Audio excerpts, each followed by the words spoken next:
Example number 3 से continue करते हैं हम लोग। 4th चैप्टर हमारा चल रहा था। अब एग्जाम्पल नंबर 3 में यहाँ पे आपको दिया हुआ है X Y Z are partners sharing profits in the ratio of 5:3:2। चलो यहाँ पे मैं लिख देता हूँ, एक्स वाई जेड इनका ओल्ड रेशियो आपको दिया हुआ है। ओके, तो ओल्ड रेशियो आपको यहाँ पे दिया हुआ है 5:3:2। 5 + 3 + 2 होता है 10, मतलब 5/10, 3/10, 2/10। ये इनका ओल्ड रेशियो हो गया। अब हमको यहाँ पे लोग कैलकुलेट क्या करने के लिए बोल रहे हैं? हमको ये लोग कैलकुलेट करने के लिए बोल रहे हैं new profit and loss ratio, sacrificing ratio and gaining ratio. तो हमको new ratio, sacrifice and gain हमको फाइंड करना है। तो यहाँ पे उसके बेसिस पे 4 सम्स आपको दिए हुए हैं, मतलब ये एक सम नहीं है, 4 अलग अलग सम है। Case 1, case 2, case 3, case 4। तो सबसे पहले केस 1 से स्टार्ट करते हैं। यहाँ पे लिखा हुआ है as per the new agreement Z takes 1/5 share from X। अब मैंने फ्रॉम शब्द के ऊपर क्यों इतना प्रेशर दिया है? क्योंकि इंपॉर्टेंट है, ध्यान दो।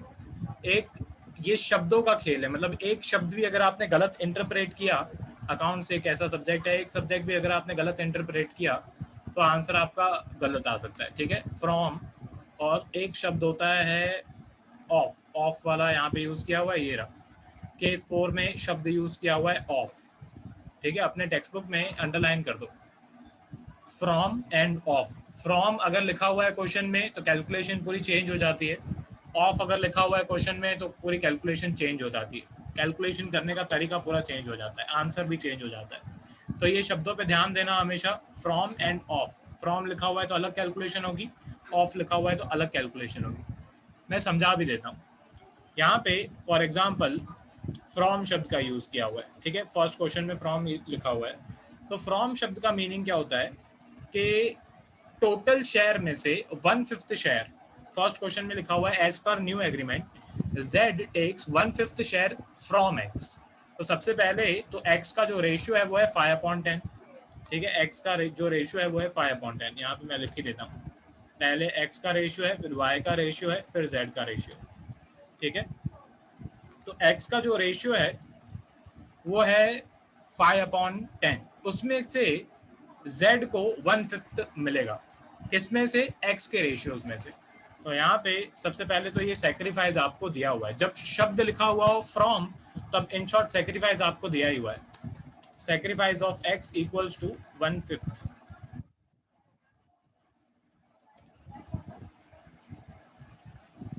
ओके, क्यों? क्योंकि यहाँ पे लिखा हुआ है कि Z X के रेशियोज में से 1/5 शेयर ले लेगा। ओके, बाकी यहाँ पे Z की कोई इन्फॉर्मेशन दी नहीं हुई है, तो उसका रेशियो मैं अज्यूम करूंगा कि सेम टू सेम ही रहने वाला है। तो सबसे पहले तो यहाँ पे कैलकुलेट कर लेते हैं न्यू रेशियो ऑफ Z। ठीक है, तो Z का जो ओल्ड रेशियो है, ध्यान से समझना। ओके, Z का जो ओल्ड रेशियो है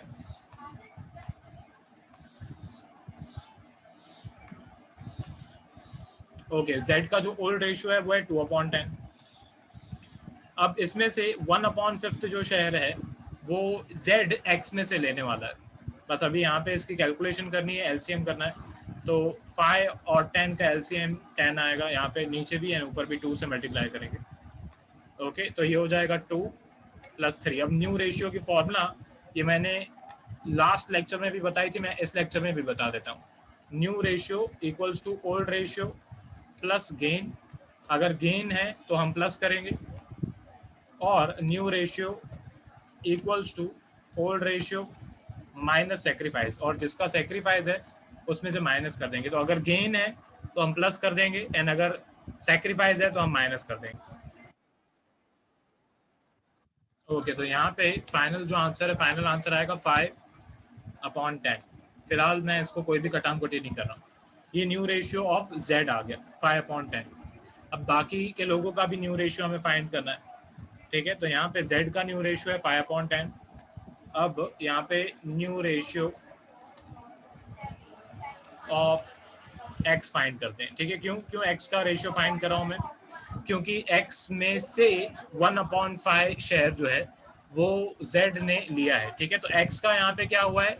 सेक्रीफाइस, वो मैंने स्टार्टिंग में लिख दिया कि यहाँ पे x का सेक्रीफाइस हुआ है 1/5, ये क्वेश्चन में ही दिया हुआ है। क्वेश्चन में क्लियरली लिखा हुआ है कि z takes 1/5 share from x। Of लिखा हुआ तो ऑफ लिखा हुआ होता तो कैलकुलेशन अलग होती है। मैं बार बार रिपीट कर रहा हूँ क्योंकि इंपॉर्टेंट है। तो यहाँ पे ऑफ फ्रॉम लिखा हुआ है, इसीलिए यही आपका सेक्रीफाइस है। ऑफ लिखा हुआ होता तो मेरे को मल्टीप्लाई करके कैलकुलेट करना पड़ता, वो भी मैं केस 4 में आपको करके दिखाऊंगा। अब x का जो ओल्ड रेशियो था, x का ओल्ड रेशियो था 5/10, उसमें से 1/5 शेयर जो है वो z ने ले लिया, तो 1/5 शेयर इसमें से मैं माइनस कर दूंगा। ठीक है, तो यहाँ पे 5 और 10 वापस से इसका एलसीएम जो है वो 2 ही आएगा, सॉरी 10 ही आएगा। यहाँ पे ऊपर भी है नीचे भी 10 से मल्टीप्लाई करेंगे। ओके, तो ये हो जाएगा 5 - 2। तो x का जो न्यू रेशियो है, x का न्यू रेशियो आ जाएगा 3/10। हाँ, अब सबसे इंटरेस्टिंग क्वेश्चन में x की इंफॉर्मेशन एंड z की इंफॉर्मेशन दी हुई है, y के बारे में कुछ भी बताया नहीं हुआ है कि y ने कोई सेक्रीफाइस किया या y को कुछ फ़ायदा हुआ। तो हम ऐसा अज्यूम करेंगे कि y का रेशियो जैसा था वैसा ही रहेगा, कोई चेंज नहीं होगा, क्योंकि क्वेश्चन में कोई इंफॉर्मेशन दी नहीं हुई। यहाँ पे लास्ट में हम लिखेंगे न्यू रेशियो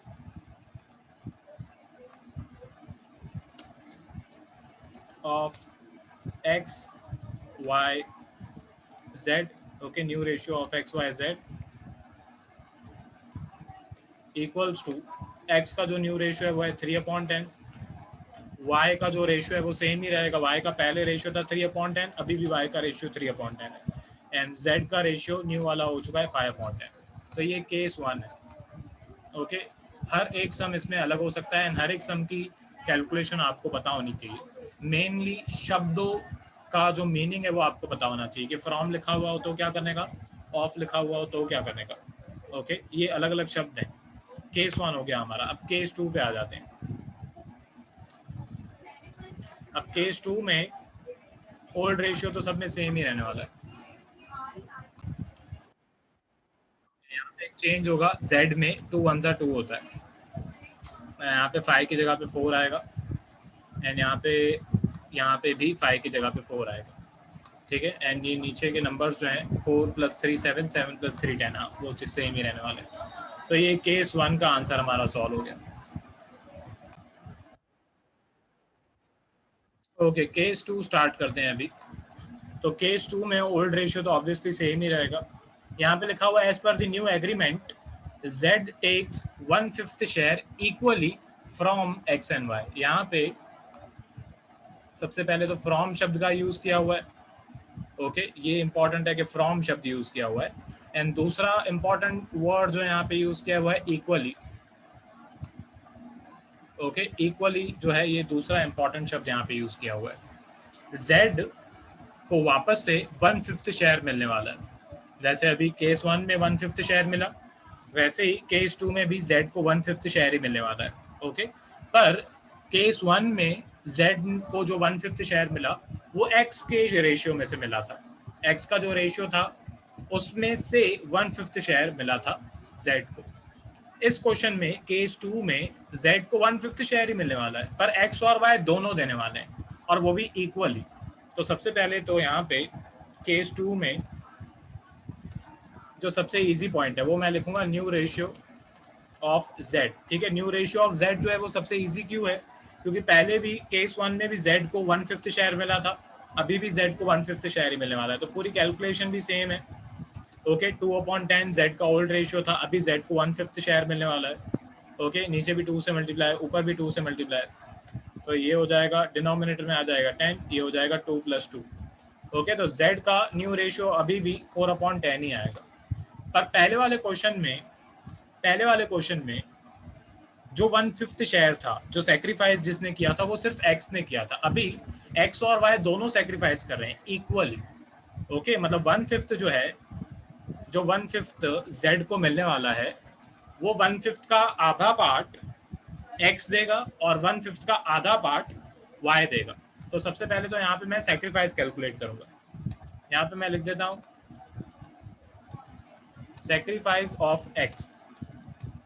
तो सेक्रीफाइस ऑफ x 1/5 शेयर में से आधा शेयर, मतलब 1/5 का आधा, 1/5 का हाफ। ओके, मतलब 1/5 मल्टीप्लाई बाय 1/2, तो 1/10 शेयर जो है वो x देने वाला है एंड नीचे सेक्रीफाइस ऑफ y। अब इस 1/5 शेयर में से हाफ पार्ट मतलब 1/10 y देने वाला है। ठीक है, अब बहुत सारे स्टूडेंट्स को लगता है सर हमको क्वेश्चन में बोला हुआ है सर 1/5 शेयर देना है, आप 1/10 क्यों दे रहे हो? ये बेटा मैथमेटिक्स है। ओके, अगर आपको विश्वास नहीं होता है तो 1/10 प्लस 1/10, ओके 1/10 प्लस 1/10 करके देखो, आपका आंसर 1/5 ही आएगा। ठीक है, मैं करके भी दिखा देता हूँ। 1 + 1 2, 2/10, 2/10 मतलब 1/5। ओके, तो ये मैथमेटिक्स है, ये मेरे को नहीं सिखानी है, मेरे को ये अकाउंट सिखाना है। ठीक है, तो ध्यान दो अकाउंट्स के ऊपर, कैलकुलेशन आपको आनी चाहिए, ऐसा मैं अज्यूम करता हूँ आप 12th में हो तो। अब सेक्रीफाइस ऑफ एक्स ये आ गया 1/10। टोटल जेड को कितना मिलने वाला है, क्वेश्चन में कितना बताया हुआ है 1/5, 1/5। 1/5 का बोला हुआ है इक्वली एक्स और वाई दोनों देने वाले हैं इक्वली, तो इक्वली मतलब हाफ, तो 1/5 का हाफ मतलब 1/10 एक्स देगा एंड 1/5 का हाफ मतलब 1/10 वाई देगा। इसमें भी ये सम इन्होंने ईजी बना दिया। अगर यहाँ पे भी ये लोग रेशियो देते कि 1/5 का 3:2 होने वाला है तो थोड़ा सा ये सम और टिपिकल हो सकता था, इन्होंने किया नहीं है। पर मैं अपनी तरफ से बता रहा हूँ, अगर 3:2 होता तो मैं 1/5 का 3:2 में डिस्ट्रीब्यूशन करता। चलो आगे बढ़ते हैं। अभी यहाँ पे सेक्रीफाइस तो आ गया दोनों का, अभी न्यू रेशियो भी फाइंड कर देते हैं। तो यहाँ पे मैं लिखता हूँ new ratio of x. Okay, तो एक्स का जो ओल्ड रेशियो था वो था 5/10, अभी उसको सेक्रीफाइस हुआ है, सेक्रीफाइस हो तो माइनस करेंगे। न्यू रेशियो की फॉर्मूला याद रखो, बहुत सिंपल है। ओल्ड रेशियो में अगर प्रॉफिट हुआ है, गेन हुआ है तो प्लस कर दो एंड सेक्रीफाइस हुआ है तो माइनस कर दो, तो न्यू रेशियो आ जाएगा। तो एक्स का सेक्रीफाइस हुआ है 1/10, यहाँ पे तो एलसीएम भी नहीं करना पड़ेगा, 5 में से 1 माइनस करेंगे तो 4, तो x new ratio of x आ गया 4/10।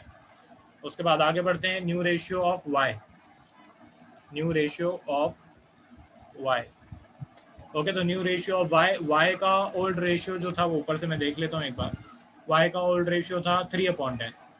ओके, तो 3/10 में से 1/10 अभी वाई को देना पड़ेगा जेड को।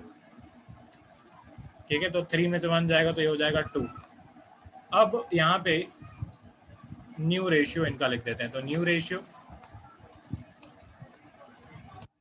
Of X Y Z equals to, X का न्यू रेशियो है 4/10, रेशियो वाई का न्यू रेशियो है 2/10 और जेड का जो न्यू रेशियो है वो है 4/10। ठीक है, 4 + 2 6, 6 + 4 10, तो डिनोमिनेटर में 10 ही आएगा। तो ये आपका आ गया न्यू रेशियो। अच्छा, मैंने गेन कितना हुआ वो तो मैंने लिखा ही नहीं। ठीक है, चलो वो भी मैं लिख देता हूँ ऊपर भी, सिंपल है। एक्स का सेक्रीफाइस हुआ है 1/5 और ये 1/5 शेयर किसको मिला है, जेड को, तो गेन ऑफ जेड कितना होगा 150 होगा। सिंपल है, ऑब्वियस है, जितना एक्स बलिदान करेगा उतना ही जेड को फायदा होगा। सेम क्वेश्चन 2 में भी यहाँ पे एक्स ने भी 1/10 सेक्रीफाइस किया, वाई ने भी 1/10, दोनों ने मिलके कितना सेक्रीफाइस किया 1/5, और ये 1/5 किसको मिला, जेड को मिला। तो यहाँ पे भी मैं साइड में लिख देता हूँ, आप लाइन में लिखना पूरा। यहाँ पे मैं लिख देता हूँ गेन ऑफ जेड, इस क्वेश्चन में भी गेन ऑफ जेड जो है वो है 1/5। ये केस 2 हो गया। अभी केस 3 पे आ जाते हैं।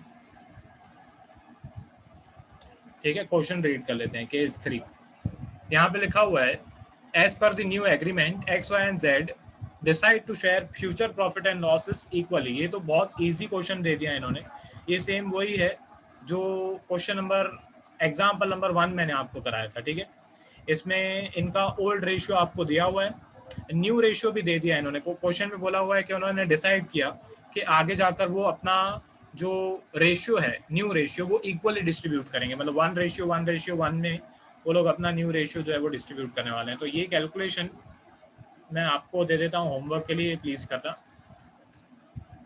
ठीक है, केस 3 आपका होमवर्क है, सेम एग्जाम्पल 1 जैसा ही है, प्लीज़ सॉल्व करना।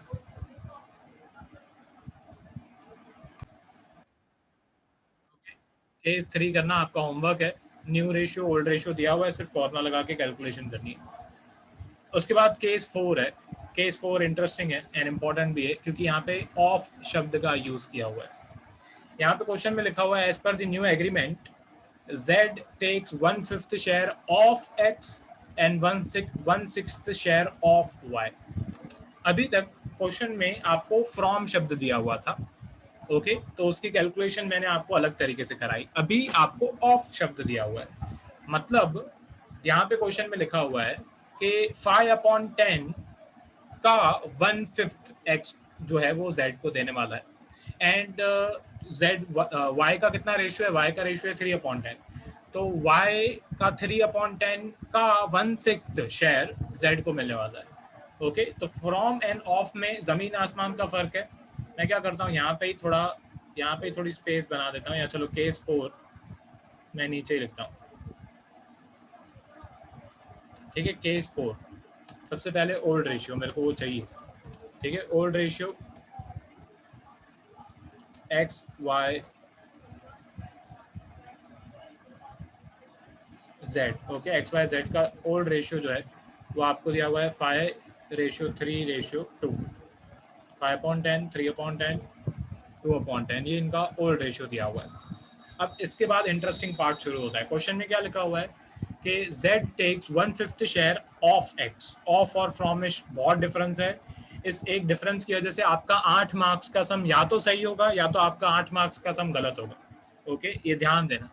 एग्जाम में एडमिशन, रिटायरमेंट, डिसोल्यूशन, ये 3 चैप्टर्स हैं। ऑब्वियसली इस चैप्टर में तो है ही रेशियोज की कैलकुलेशन, पर इस कैलकुलेशंस के बेसिस पे 3 चैप्टर्स है, एडमिशन, रिटायरमेंट एंड डिसोल्यूशन, उसके बाद डेथ भी है, ठीक है। मतलब 4 चैप्टर्स हैं जो जिस चैप्टर्स में ऐसी कैलकुलेशन है, जिन चैप्टर्स में, तो ये कैलकुलेशंस आप ध्यान से समझो उतना अच्छा। तो यहाँ पे सबसे पहले तो मैं लिखता हूँ सेक्रीफाइस ऑफ एक्स। तो एक्स का जो रेशियो है वो है 5/10। अब इस 5/10 में से कितना Z को मिलने वाला है, 1/5, ओके। अब क्वेश्चन केस 1 और केस 4 का डिफरेंस अभी आपको समझ में आएगा। केस 1 में लिखा हुआ था फ्रॉम, तो मैंने डायरेक्टली 1/5 शेयर मैंने Z को दे दिया था, 1/5 शेयर मैंने प्लस कर दिया था। अभी यहाँ पे क्वेश्चन में क्या दिया हुआ है, 1/5 शेयर ऑफ X, तो अभी कैलकुलेशन करनी पड़ेगी। ऑफ शब्द दिया हुआ है तो मल्टीप्लाई करना पड़ेगा। 5/10 का 1/5 अगर मैं हिंदी में ट्रांसलेट करके दूँ, मतलब एक्चुअल में सेक्रीफाइस ऑफ एक्स कितना है, सेक्रीफाइस ऑफ एक्स जो है वो है 1/10। अगर आप 5 को कट कर दो या अगर आप कैलकुलेशन करो तो 5 1 जा 5 एंड अपॉन में 50, ठीक है। फिर भी मैं कटाम कोटी कर देता हूँ, तो 5 कट हो जाएगा, तो यहाँ पे आंसर आएगा आपका 1/10। तो सेक्रीफाइस ऑफ एक्स जो है वो होगा 1/10। एंड इसके बाद सेक्रीफाइस ऑफ वाई, ठीक है। तो वाई जो है उसका ओल्ड रेशियो आपको दिया हुआ है क्वेश्चन में 3/10। अब यहाँ पे क्वेश्चन में आपको लिखा हुआ है कि Z takes 1/6 share of Y। अब यहाँ पे भी ऑफ शब्द का यूज किया हुआ है, ओके। तो 3/10 का 1/6, तो मतलब 1/6 जो है वो हम यहाँ पे मल्टीप्लाई करेंगे, ओके। तो यहाँ पे आपका आंसर आएगा 3 1 जा 3 अपॉन में 3 2 जा 6 2 10 20, ठीक है। या पहले आप लिख दो 3 1 जा 3 अपॉन में 60, उसके बाद भले आप लिख दो 3 1 जा 3 एंड 320 जा, ठीक है, जैसे भी आपको लिखना हो। तो ये sacrifice of x and y आ गया। अब हम न्यू रेशियो आराम से फाइंड कर सकते हैं, क्योंकि एक बार सेक्रीफाइस मिल जाए तो बस फिर प्लस माइनस ही करना होता है, सेक्रीफाइस मिलना चाहिए सिर्फ। स्टार्ट करते हैं। यहाँ पे मैं नीचे कैलकुलेशन लिखता हूँ। यहाँ पे मैं सबसे पहले तो लिखता हूँ न्यू रेशियो ऑफ Z, ठीक है। तो Z का जो ओल्ड रेशियो है वो है 2/10। अब 1/10 जो है वो Z को मिलने वाला है X से, ठीक है। X Z को 1/10 देने वाला है एंड 1/20 जो है वो Z को मिलने वाला है Y से। बस अभी इसकी कैलकुलेशन जो है वो नीचे मैं कर देता हूँ यहाँ पे, ठीक है। इक्वल्स टू सबसे पहले तो 10 10 10, तो इसका एलसीएम जो है वो आएगा 20, सबका एलसीएम 20 आएगा। यहाँ पे नीचे भी मल्टीप्लाई बाय 2, ऊपर भी मल्टीप्लाई बाय 2, यहाँ पे भी मल्टीप्लाई बाय 2, नीचे भी, ऊपर भी मल्टीप्लाई बाय 2, ठीक है।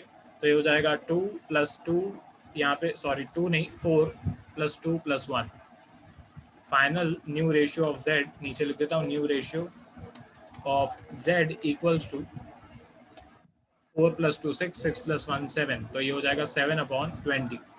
ये न्यू रेशियो ऑफ z आ गया। मैं हाईलाइट कर देता हूँ, जो आंसर्स हैं उनको मैं हाईलाइट कर देता हूँ। ये सेक्रीफाइस ऑफ x पूछा हुआ है क्वेश्चन में, सेक्रीफाइस एंड सब कुछ ओके। उसके बाद ये न्यू रेशियो ऑफ z, ये भी क्वेश्चन में पूछा हुआ है।